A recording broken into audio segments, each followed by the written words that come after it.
Jadi kalau tanda-tandanya kalau begini ya bubar ini KIB.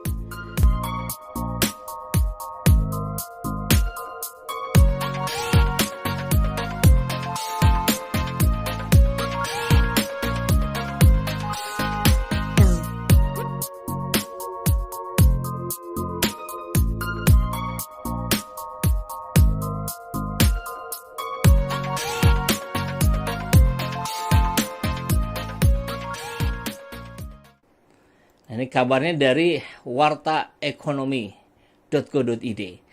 KIB akui masih kesulitan tentukan capres paling tepat karena akar rumput pada pilih Anies Baswedan. Ini nggak tahu nih siapa yang nambahin. Saya yakin sih bukan Zulkifli Hasan ya, apakah wartawan dari Warta Ekonomi atau penulisnya, editor. Tapi masuk akal. Ya memang fakta di lapangan begitu. Dari KIB itu, kuning, hijau, biru itu. Golkar, P3 dan PAN, grassroots sudah ke Anies. Buktikan saja sendiri oleh sahabat channel semua ya. Kita lihat nih. Warta Ekonomi, Jakarta. Koalisi Indonesia Bersatu mengakui masih kebingungan menetapkan pilihan mereka kepada tokoh yang akan diajukan sebagai calon presiden pada Pilpres 2024 nanti. Meski belum mengusung satu nama pun, namun sejumlah nama berpeluang diusung seperti Ketua Umum Partai Golkar Erlangga Hartarto hingga dirinya sendiri. Ya, biasanya memang para ketum kejarannya apa? Kejaran ketum ya presiden ya.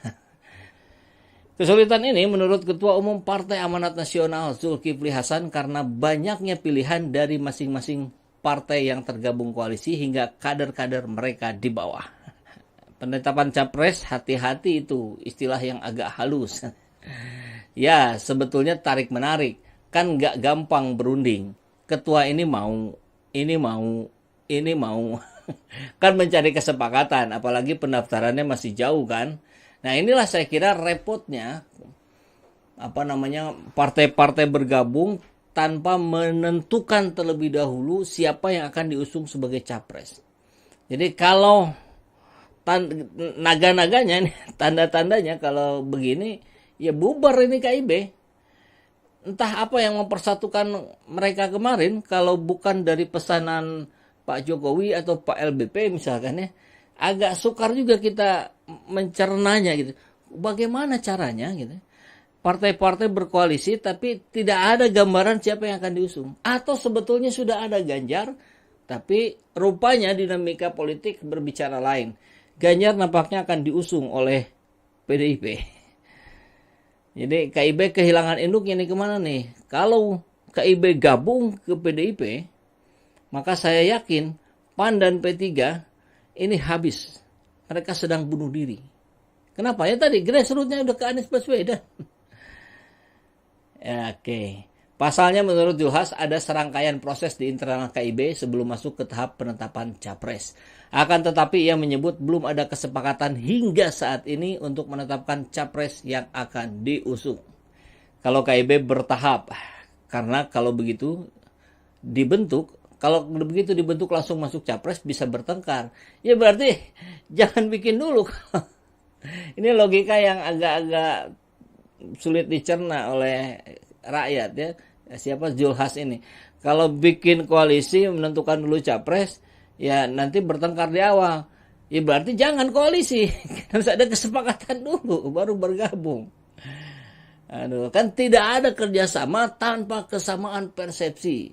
Jadi di awal tuh disamakan dulu persepsinya. Mau ngapain kita ini? Mau ngusung capres? Ya tentukan dulu capresnya. Kendati demikian, sejumlah nama mulai dipertimbangkan para pengurus PAN di tingkat daerah, semisal Gubernur Jawa Tengah Ganjar Pranowo hingga ex-Gubernur DKI Anies Baswedan. NTT Jawa Tengah Bali sudah mengusulkan agar DPP mengusung Ganjar, tapi Sumatera Barat Aceh agar PAN mengusung Anies. Nah, nanti pada saatnya tentu akan kita putuskan, ungkap ex-Menteri KLHK itu. Jadi, ini di PAN-nya aja belum selesai, belum masuk KIB. Di PAN-nya belum selesai. Atau mungkin nggak akan selesai juga, ini akan bercabang. Buktinya sudah ada Anies ya, Amanat Indonesia itu kan orang-orang PAN. Salah satunya ada senior saya juga itu Syahrin Hamid. Tentu akan jauh menarik ketika kita bahas tulisan dari Tony Rashid. Nah, mungkin ini ya. Nah, oke. Kita lihat. Setelah koalisi perubahan terbentuk, what next? Tony Rashid, pengamat politik dan pemerhati bangsa. Bagi banyak orang, sukses terbentuknya koalisi perubahan itu mengejutkan. Tapi bagi mereka yang akrab dengan teori sejarah, saya lebih suka menyebutnya ini teori keniscayaan. Wah, keren. Pasti tidak ikut terkejut, sebab semua itu bisa dianalisa. Saya belajar teori ini dari dialektika Marx, teorinya makro, tapi bisa kita pakai untuk kasus yang lebih mikro. Dalam teori keniscayaan historis, ini istilah yang saya suka. Bisa kita analisis bahwa setiap kelompok ditentukan oleh kebutuhan objektifnya. Jadi kalau dalam pendekatan psikologi yang saya pelajari, memang apapun yang dilakukan, baik orang maupun kelompok, selalu ada motif. Nah, motifnya ini yang harus diketahui dulu, dasar motifnya apa gitu ya. Nah, bukan berdasarkan suka tidak suka atau like and dislike. Ada satu pilihan yang tidak bisa dihindari kecuali mengharuskan untuk dipilih. Inilah rekayasa Tuhan, kata para agamawan. Mari kita bedah. Nasdem di bawah kepemimpinan Surya Paloh dengan operator Ahmad Ali sebagai waketum, ini memiliki karakter untuk selalu terdepan dalam membuat keputusan politik. Ya, kita ingat sekali ya, memang Nasdem itu selalu yang mengawali, termasuk Ridwan Kamil. Ridwan Kamil pun menjadi gubernur itu pertama kali diusung oleh Nasdem. Nasdem menemukan Anies yang dianggap paling potensial memimpin Indonesia 10 tahun ke depan. Jadi bukan 5 tahun, tapi 10 tahun. 2 periode maksimal, ya, jangan lebih, jangan minta tambah. Potensial dalam pengertian pragmatis dan idealis. Punya kemampuan dan potensial menang. Maka tahun 2019 pasca Pilpres, infonya Nasdem sudah rencana untuk deklarasikan Anies di akhir tahun 2022. Rencana itu terrealisasi. Demokrat tidak ada pilihan lain kecuali tetap berada di koalisi perubahan. Ke PDIP sulit nyambung. Ya, kita tahu ya bagaimana hubungan SBY dan Megawati ini sisa dari sejarah yang sudah dilakukan, sudah terjadi sampai sekarang terus berimbas. Renggang terus ya. Sulit nyambung, perlu effort terlalu besar dan menguras energi. Ke Gerindra PKB ada histori yang membuat SBY sering tidak satu frekuensi juga dengan Prabowo. Ke KIB, capresnya belum ada. Sebagai pendatang baru akan dijadikan anggota kelas 2. Anggota kelas 2 alias tidak punya bargaining power yang kuat. Juga tidak menguntungkan bagi Demokrat karena identitas sebagai partai oposisi akan seketika lenyap dan tidak bisa dikapitalisasi untuk kampanye. Sementara PKS memang partai oposisi, 10 tahun konsisten menolak bergabung dengan koalisi pemerintahan. Apapun dan berapapun tawarannya. Tidak ada pilihan yang rasional bagi PKS kecuali mendukung capres yang dijadikan ikon oposisi. Sekaligus ikon perubahan. Yaitu Anies Rashid Baswedan. PKS juga disandera oleh konstituennya yang lebih dari 80% mendukung Anies. Ini sudah hasil survei. Kayaknya ya begitu. Dan kita yakin, saya kira sama juga. Konstituen dari P3 dan PAN itu 80% mendukung Anies. Golkar mungkin 50% lah ya. Ini juga akan berlaku buat P3 dan PAN. Dua partai ini akan bunuh diri jika tidak ikut mengusung Anies.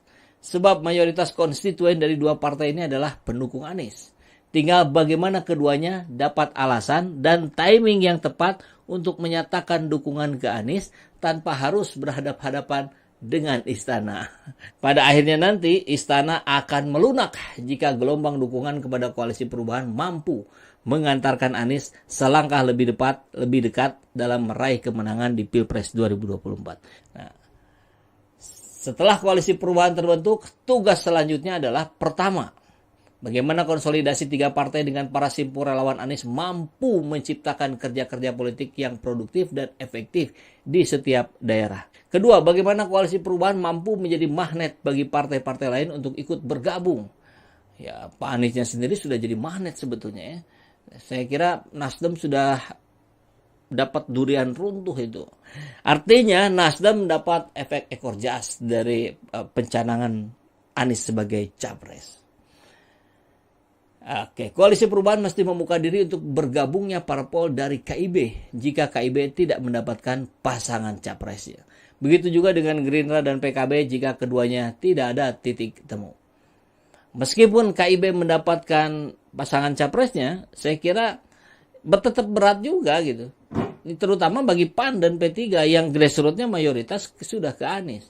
Kalau memaksakan diri ke sana, ditinggal oleh konstituen kan. Membuka diri artinya Koalisi Perubahan mesti mau berbagi peran dan menyiapkan posisi kepada calon-calon parpol yang memungkinkan diajak bergabung. Saya kira ini pasti sudah dipikirkan oleh tim kecil. Bertambahnya anggota Koalisi Perubahan ini akan memudahkan untuk mengefektifkan koalisi ini untuk memenangkan kontestasi Pilpres 2024. Saat ini Anies Baswedan menjadi magnet yang paling menarik di antara kandidat-kandidat lain. Tinggal bagaimana mengkapitalisasinya untuk menjadi gelombang kekuatan yang jauh lebih besar lagi dibandingkan hari ini dalam upayanya memenangkan Pilpres 2024. Sahabat SCTNA semua, mari kita tetap jaga fisik kita ya.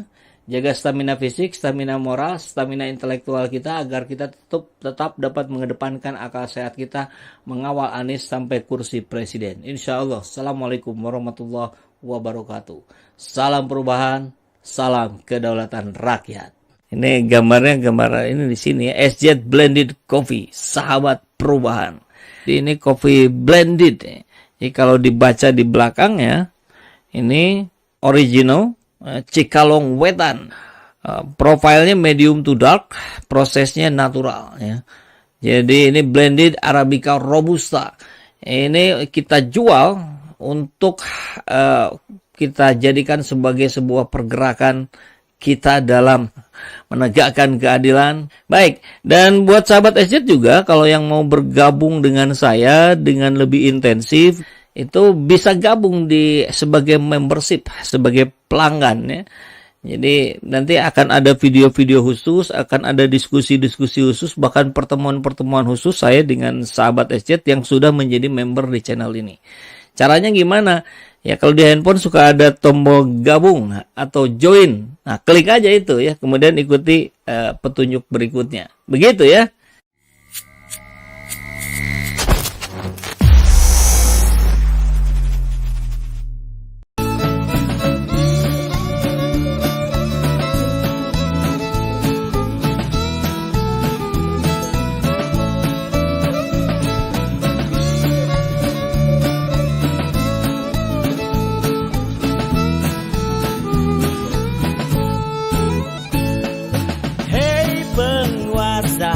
Kami rakyat jelata, engkau ada untuk siapa? Hei penguasa, ini kami rakyat jelata, mau sampaikan semua keluh kesah. Bekerjalah dengan hati pakai empati, jangan banyak intrik, apalagi bikin taktik.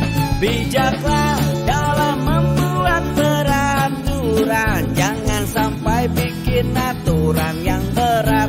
Sebelah adillah pada kami, kami tak bodoh, meski memang kami tak